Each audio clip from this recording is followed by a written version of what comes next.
Bonjour à tous, je vous fais cette vidéo pour commencer cette journée puisqu'on est au petit matin et il me tenait vraiment à cœur de commencer cette journée différemment parce que j'ai eu beaucoup de, comme beaucoup je pense, sûrement avec cette pleine lune et plein d'autres paramètres, pas mal ça a pas mal bougé pour moi.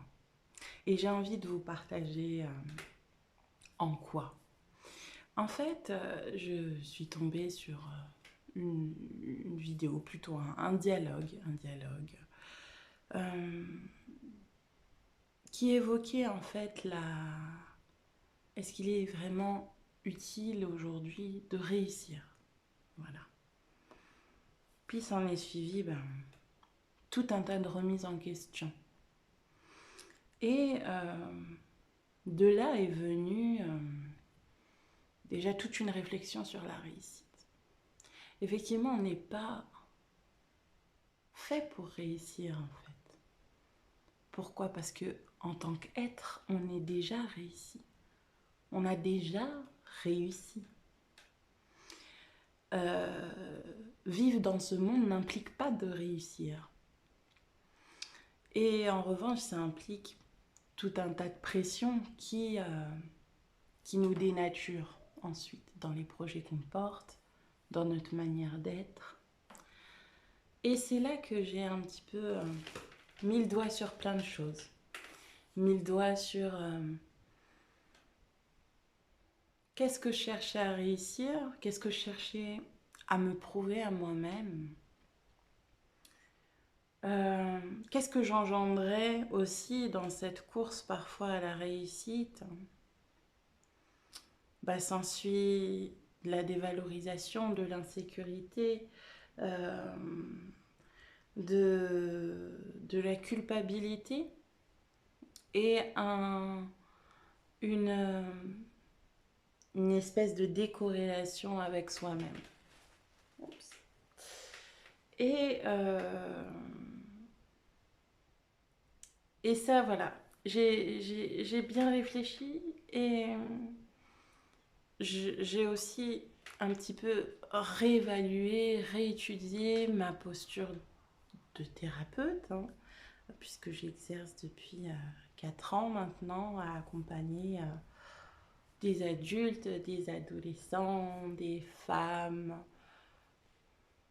dans leur univers, dans leur quête, dans leurs difficultés à être bien avec eux-mêmes ou à être bien dans ce monde ou à vivre un passage. Et puis je me suis dit, Mélissa, en fin de compte, toute petite, qu'est-ce qui a fait que tu en es là aujourd'hui? Et vous savez, moi, très jeune, j'étais tout ado quand j'ai commencé à accompagner dans ma propre sphère familiale, à être la porteuse de conseils, à être celle qui rééquilibre, qui motive, qui booste. Et en fin de compte, je crois que certainement dans mon enfance, j'ai été moi-même la victime quelque part de ce processus qu'on m'imposait. Et ce processus-là a lui-même engendré ce vouloir à tout prix aider, qui n'est pas faux. Attention, là, je parle vraiment dans un contexte aussi en tant qu'unité, hein, en tant qu'unité par moi-même. Donc il n'y a rien de bon et il n'y a rien de mauvais en fin de compte, il y a juste ce qui est. Et, euh, et du coup, dans cette réflexion, je me suis dit, mais est-ce qu'en fin de compte, je me suis retrouvée là par conséquence de tout mon vécu et de ce que je devais porter, hein, de ce que j'avais à apporter, mais qui en fin de compte impliquait aussi une sorte d'autodestruction puisqu'elle me renvoyait vers quelque chose peut-être de sacrificiel dans le don à l'autre, qui m'a été inculqué depuis toute petite. Donc c'est juste mon fonctionnement. Euh, et en quoi ça c'était juste pour moi, ou moins. Et je me suis rappelé en fait,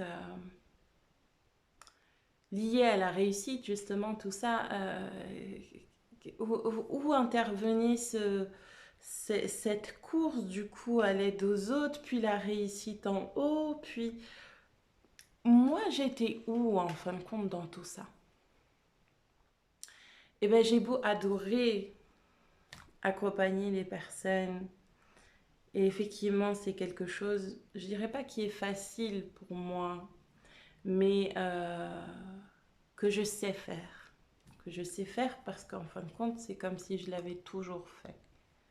Facile, je ne dirais pas ça parce que ça implique un espèce de renvoi à l'expéditeur, voilà, qui lui n'est pas facile, qui lui n'est pas drôle, qui lui nous berce dans certaines illusions. Et tout ça pour dire que dans cette réflexion, je me suis profondément posé la question, qu'est-ce que tu peux donner toi d'inconditionnel, d'illimité, qui te rend d'abord service à toi-même, qui me rend d'abord à moi cette énergie. Et qui fait que oui, ça rayonne, mais d'abord ça rayonne pour moi-même. Eh bien, j'ai compris que j'ai mis des choses de côté qui m'ont toujours animée du fond de l'âme, la musique, l'écriture, voilà. Ça a toujours été des projets qui ont fait partie de ma vie, enfin même pas des projets, ça a fait partie de ma vie concrètement. Euh, mais ça a toujours été quelque chose que j'ai mis en premier plan un temps, puis hop, c'est passé au deuxième, puis hop, et puis j'y revenais tout le temps, tout le temps, tout le temps, mais jamais de manière stable. Et je revenais en fin de compte toujours vers, en fin de compte, cet ancien schéma. Je vais aider les autres. En fin de compte, c'est ce que tu sais mieux faire, sauf que en aidant les autres de cette manière-là, sans faire quelque chose qui m'animait profondément, j'ai été aussi dans un certain sacrifice, processus victimisant que j'ai eu toute petite. Alors je ne suis pas en train de dire que ce processus est mauvais, parce que ce processus m'amène aujourd'hui à vous parler et m'amène aujourd'hui à transmettre des choses incroyables. Je dis juste que je crois bel et bien aujourd'hui que une certaine parenthèse se ferme. J'ai le cœur d'une accompagnante et ce sera toujours un honneur de vous aider parfois à éclairer une voie ou de trouver les étincelles en vous qui peuvent éclairer votre voie. Mais je me rends compte que je vais le faire différemment avec des outils et des passions qui m'animent et qui me nourrissent profondément et qui du coup nourriront aussi les autres. Mais j'ai véridiquement ce besoin de vérité, voilà, en moi aujourd'hui. Et, euh, et je suis très heureuse de mon parcours. Je ne changerai rien parce que aujourd'hui, par exemple, je suis en train de finaliser un programme sur les blessures du féminin. Un programme que en réalité j'ai du mal à finir. Mais je comprends aujourd'hui pourquoi et c'est vraiment un condensé de tout ce que tout ce que la vie m'a apporté. Et et voilà, je vous l'offre et je vous le dédie dans ce programme d'accompagnement final. Voilà, encore une fois, ça ne veut pas dire que j'en ferai plus, mais j'en ferai plus de la même manière. Et je pense que je délivre dans ce programme toutes les grandes clés de mes savoirs, de mon vécu, de mon expérience euh, autour des blessures du féminin, des blessures de l'âme, des blessures de la femme.